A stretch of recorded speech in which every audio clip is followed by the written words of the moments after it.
Corona தடுப்பூசி மருந்து விநியோகப் பணி நாளை முதல் தொடங்குகிறது. புனேவில் உள்ள சீரம் நிறுவனத்தின் மருந்துகளை நாடு முழுக்க கொண்டு செல்ல நடவடிக்கை.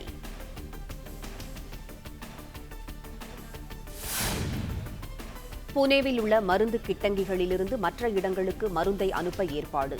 80% மருந்து விமானம் மூலமே அனுப்பப்பட உள்ளது.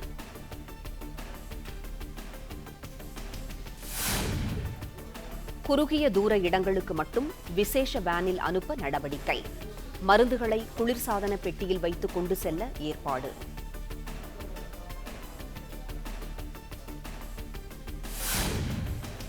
சீரம் நிறுவன கிட்டங்கிகளிலிருந்து மருந்துகளை விமான நிலையத்திற்கு கொண்டு செல்வது முதல் கட்டம். விமானம் மூலம் ஒவ்வொரு ஊருக்கும் கொண்டு செல்ல நடவடிக்கை.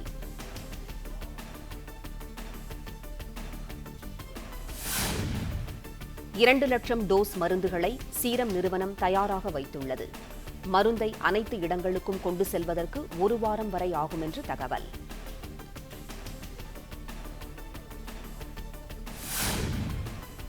புனே நகரிலிருந்து விமானம் மூலம் ஒவ்வொரு மாநிலங்களுக்கும் தடுப்பூசி மருந்தை கொண்டு செல்ல ஏற்பாடு. விமான நிலையங்களில் மருந்துகளை ஏற்ற இறக்க தனியாக குழு அமைப்பு.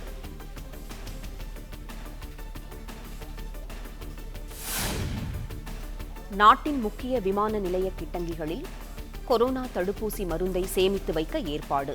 வாகனங்கள் மூலம் வேறு கிட்டங்கிகளுக்கு அனுப்ப நடவடிக்கை.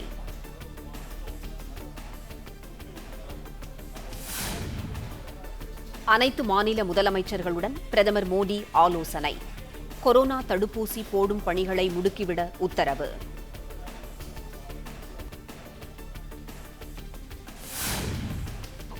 கொரோனா தடுப்பூசி மருந்தை செலுத்தும் பணிகளை முறையாக செய்ய உத்தரவு. அனைத்து மாநில முதலமைச்சர்களுக்கும் பிரதமர் மோடி கட்டளை.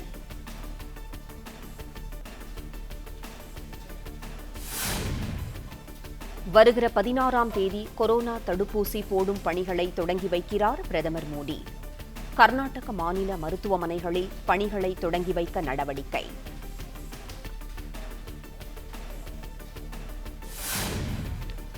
தமிழகத்தில் தடுப்பூசி போடும் பணிகளை தொடங்கி வைக்கிறார் முதலமைச்சர் எடப்பாடி பழனிசாமி.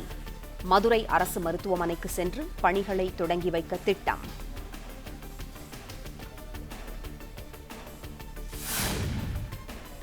ஒரு கோடி கோவிஷீல்டு தடுப்பூசி மருந்துகளை கொள்முதல் செய்ய நடவடிக்கை.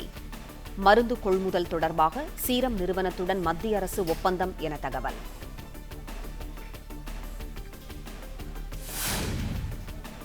தமிழகத்தில் அடுத்த 5 நாட்களுக்கு மழை நீடிக்கும். சென்னை வானிலை ஆய்வு மையம் தகவல்.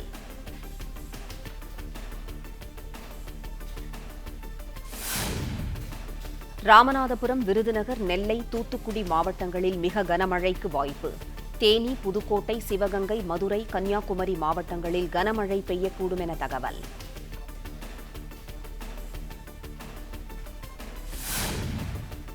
பன்னிரண்டாம் தேதியன்று திருநெல்வேலி, தூத்துக்குடி, ராமநாதபுரம், விருதுநகர், தேனி, திண்டுக்கல், கன்னியாகுமரி மாவட்டங்களில் மிக கனமழை பெய்யக்கூடும். மதுரை, புதுக்கோட்டை, சிவகங்கை மாவட்டங்களில் கனமழைக்கு வாய்ப்பு.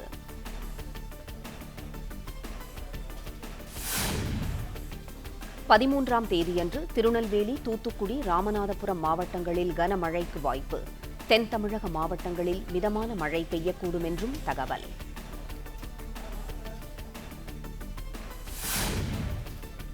பொங்கல், மாட்டுப் பொங்கல் அன்றும் தமிழகத்தின் தென் மாவட்டங்களில் மழைக்கு வாய்ப்பு. லேசானது முதல் மிதமான மழை பெய்யக்கூடும்.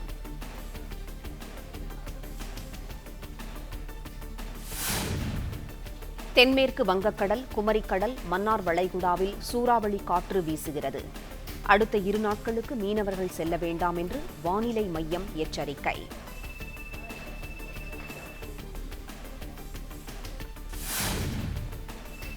நாட்டின் வரலாற்றில் முதல் முறையாக மத்திய பட்ஜெட் பிரதிகளை அச்சடிப்பதில்லை என முடிவு.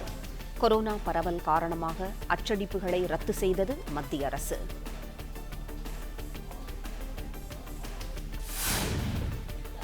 எல்லை தாண்டி ஊடுருவிய வீரர் சீன ராணுவத்திடம் ஒப்படைப்பு.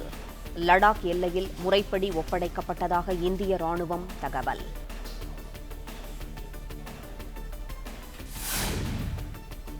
சபரிமலையில் மகர விளக்கு பூஜைக்கான திருவாபரண ஊர்வலம் பந்தளத்திலிருந்து 12ஆம் தேதி புறப்படுகிறது.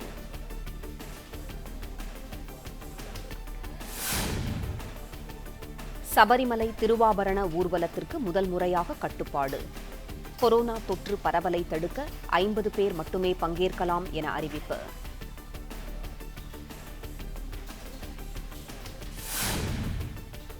சபரிமலை கோவிலில் முன்னெப்போதும் இல்லாத அளவுக்கு பொருளாதார நெருக்கடி.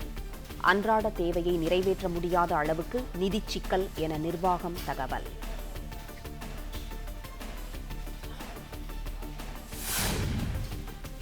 சபரிமலை கோவிலில் மாத பூஜை நாட்களை அதிகரிக்க திட்டம். வருமான இழப்பை ஈடு செய்ய பரிசீலனை என திருவிதாங்கூர் தேவஸ்தான தலைவர் தகவல்.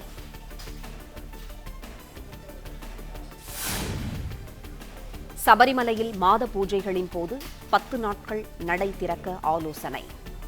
கோவில் தந்திரிகளுடன் கலந்து ஆலோசித்து முடிவு என தேவஸ்தானம் தகவல்.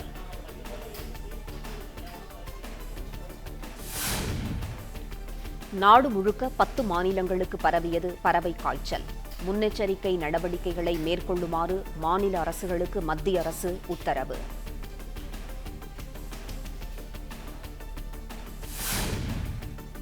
டெல்லி, மகாராஷ்டிராவிலும் பறவை காய்ச்சல் பரவல் உறுதியானது. உள்நாட்டு காட்டுப் பறவைகளால் வலசை வந்த வெளிநாட்டு பறவைகளுக்கு காய்ச்சல் பரவியதாக ஆய்வில் தகவல்.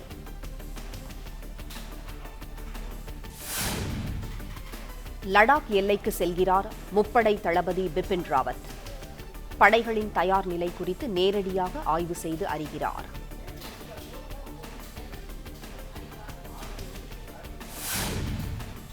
லடாக் எல்லை நிலவரத்தை நேரடியாக ஆய்வு செய்கிறார் முப்படை தளபதி. படை கமாண்டர்களுடன் ஆலோசனைக்கு ஏற்பாடு.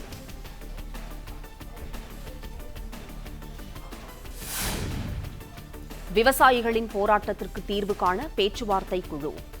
மத்திய அரசுக்கு உத்தரவிட்டது உச்சநீதிமன்றம்.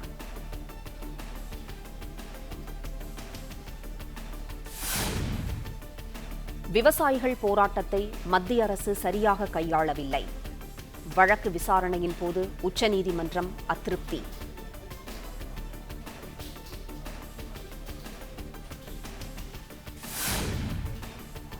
வேளாண் சட்டங்களை நிறுத்தி வைக்க அரசு முடிவெடுக்காவிட்டால் நீதிமன்றம் உத்தரவுகளை பிறப்பிக்க நேரிடும். உச்சநீதிமன்ற தலைமை நீதிபதி பாப்டே எச்சரிக்கை.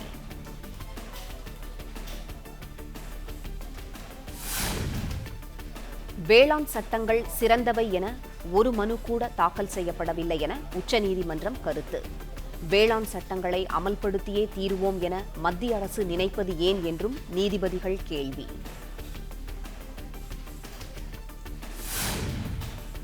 விவசாயிகளின் போராட்டத்திற்கு தீர்வு காண ஓய்வு பெற்ற தலைமை நீதிபதி தலைமையில் பேச்சுவார்த்தை குழு. ஓய்வு பெற்ற தலைமை நீதிபதி பெயரை பரிந்துரைக்க வேண்டும் என்றும் மத்திய அரசுக்கு உத்தரவிட்டது உச்சநீதிமன்றம்.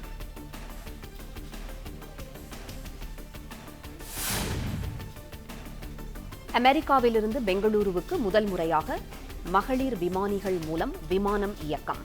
16,000 கிலோமீட்டர் தூரத்திற்கு விமானத்தை வெற்றிகரமாக இயக்கி பெண்கள் குழு சாதனை.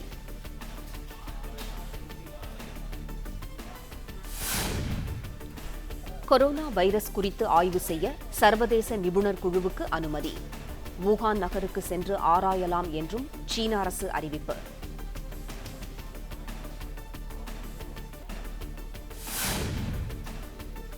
கோவிஷீல்டு தடுப்பூசி மருந்து தலா 200 ரூபாய்க்கு அரசுக்கு விற்பனை. சீரம் இந்தியா நிறுவனம் அறிவிப்பு.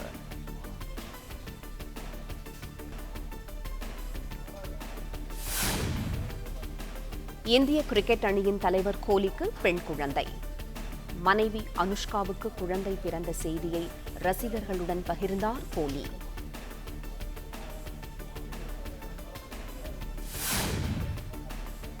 திரையரங்குகளில் 100% இருக்கை அனுமதியை ரத்து செய்த தமிழக அரசுக்கு உயர்நீதிமன்ற மதுரை கிளை பாராட்டு.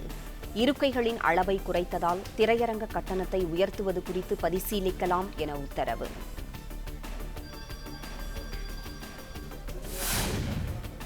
அரசியலுக்கு வரப்போவதில்லை என ரஜினி மீண்டும் திட்டவட்டம். சென்னை வள்ளுவர் கோட்டத்தில் திரண்டவர்கள் மக்கள் மன்றத்திலிருந்து நீக்கப்பட்டவர்கள் என்றும் தகவல்.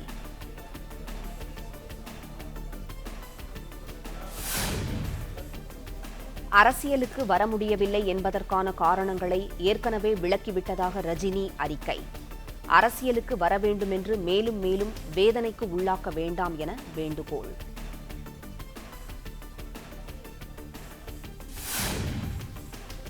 ரஜினிகாந்தின் ஆரோக்கியம்தான் முக்கியம் என மக்கள் நீதி மய்யம் தலைவர் கமல்ஹாசன் பேட்டி. தேவையில்லாமல் ரஜினி விஷயத்தை கிளறிக் கொண்டிருக்க வேண்டாம் என வலியுறுத்தல்.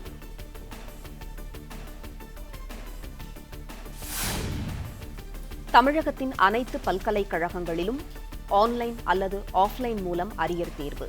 தேர்வு அட்டவணையை தாக்கல் செய்ய சென்னை உயர்நீதிமன்றம் உத்தரவு.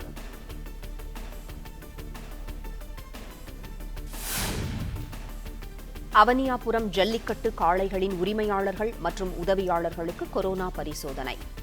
குறுகிய இடத்தில் ஏராளமானோர் கூடியதால் தள்ளுமுள்ளு.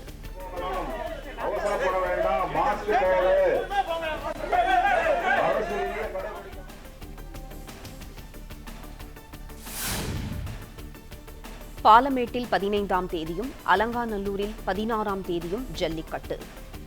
காளைகளின் உடல் தகுதி சோதிக்கப்பட்டு டோக்கன் வழங்கும் பணி.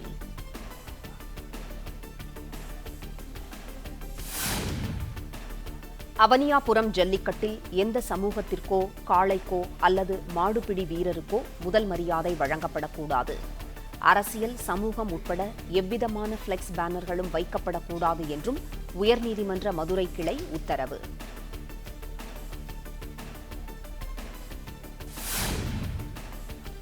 கொரோனா தடுப்பூசி மருந்தை போடுவதற்கான ஊசிகள் விநியோகம்.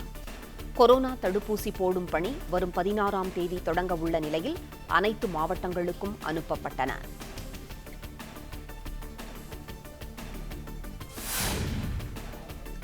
விருத்தாச்சலம் புறவழிச்சாலையில் சென்று கொண்டிருந்த போது திடீரென தீப்பற்றி எரிந்த கார். காரிலிருந்து வெளியேற முடியாமல் உடல் கருகி உயிரிழந்தார் ஓட்டுநர்.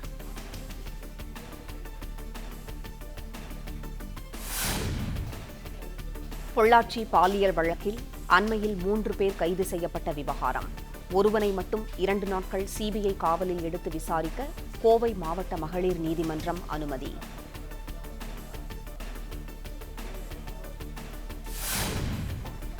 பாபநாசம், மணிமுத்தாறு அணைகளிலிருந்து உபரி நீர் திறப்பால் தாமிரபரணியில் வெள்ளப்பெருக்கு. குறுக்குத்துறை முருகன் கோவிலை வெள்ளம் சூழ்ந்ததால் பக்தர்களுக்கு அனுமதி இல்லை.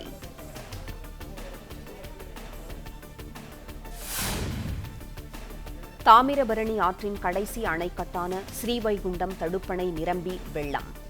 வினாடிக்கு 6000 கன அடி வீதம் தண்ணீர் கடலில் கலப்பதாக தகவல்.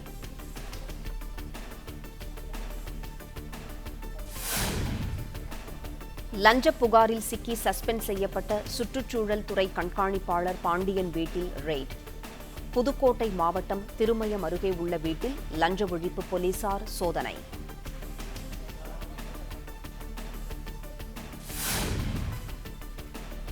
பறவை காய்ச்சல் வைரஸ் பறவைகளிடமிருந்து மனிதர்களுக்கு பரவும் வாய்ப்பு தற்போது குறைவு.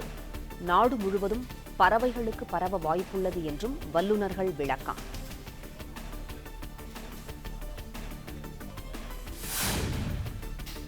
யாழ்ப்பாணம் பல்கலைக்கழகத்தில் முள்ளிவாய்க்கால் நினைவு தூண் இடிக்கப்பட்டதை கண்டித்து போராட்டம். சென்னையில் இலங்கை துணை தூதரகத்தை முற்றுகையிட்டு போராட்டம் நடத்த முயன்ற வைகோ உள்ளிட்டோர் கைது.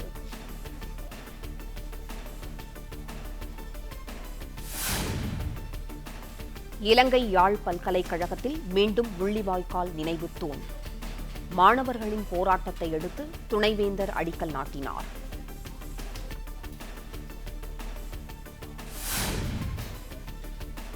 இந்தியாவிடமிருந்து தங்களுக்கு சொந்தமான பகுதிகளை மீட்கப் போவதாக நேபாள பிரதமர் சர்மா ஒலி பேச்சு.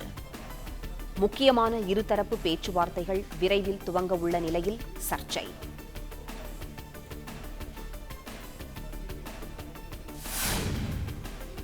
இந்தோனேஷிய விமானத்தின் உதிரி பாகங்கள் கண்டுபிடிப்பு. விமானத்தின் என்ஜின், 2 கருப்பு பெட்டிகள் உள்ளிட்டவைகளும் மீட்பு.